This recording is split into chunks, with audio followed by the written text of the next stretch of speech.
Today is February 19th, and I wanted to read something out of the Valley of Baca about February 19th.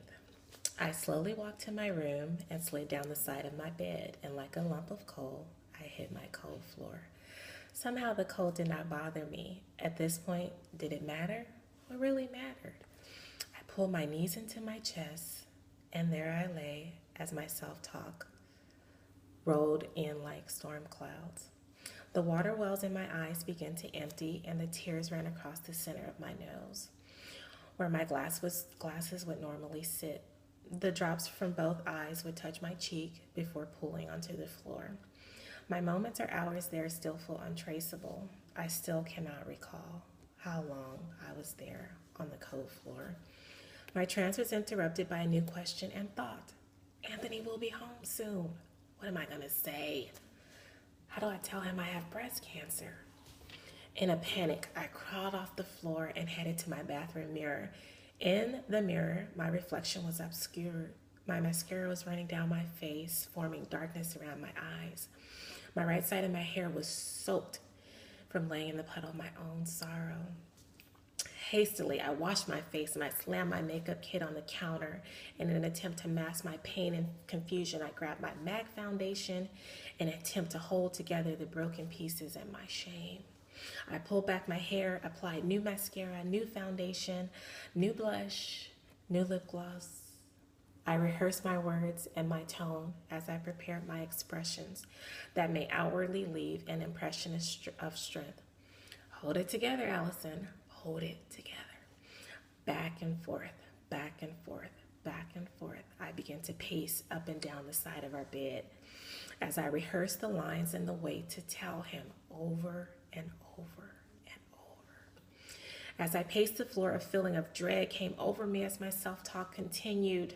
It took him forever to discuss the death of his father from cancer, and he still lives in the trauma of that experience at times.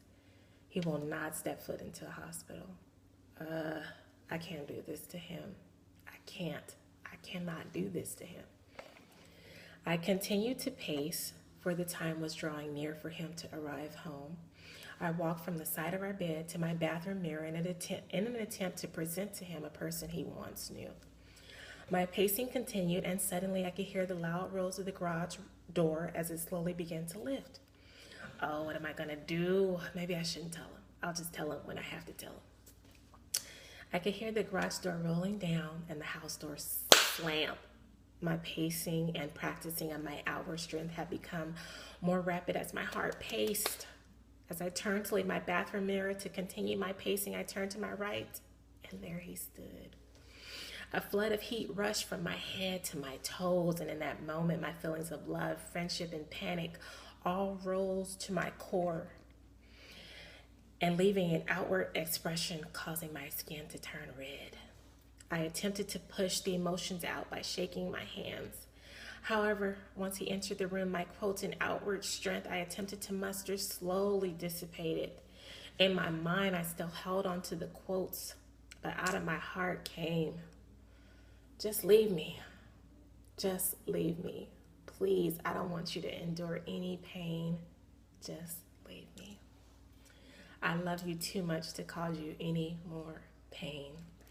The pieces were too broken for the foundation to hold together. The pain leaked through my waterproof mascara as I attempted to still pull from my illusion of strength.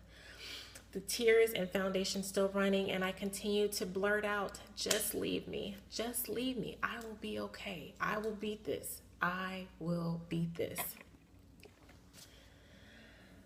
The ball of emotion swirled in the center of my being like a tornado, causing me physical pain. The agony forced me to my knees, and as I knelt, our faces met in the same space of time.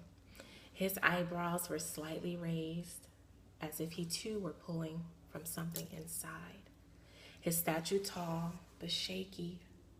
His lips trembled in an attempt to hold back his own tears. His fist balled as he stood in a fight posture. As we shared this space, the sweet and familiar face of my friend was there, and the look on his face resembled one I had always seen, one of acceptance and resolve. In that moment, somehow, I knew, he knew, long before he saw the brokenness on my face. He cleared his throat, and I waited for his words, and I prepared myself internally to handle this trial on my own. He walked close to me and knelt down and lovingly said, I'm about to hit up the store for some Kleenex and makeup remover for all those colors all over your face, but I'm coming right back home. Happy Survivor's Day, February 19th, Anthony Jones. I love you, I love you, I love you.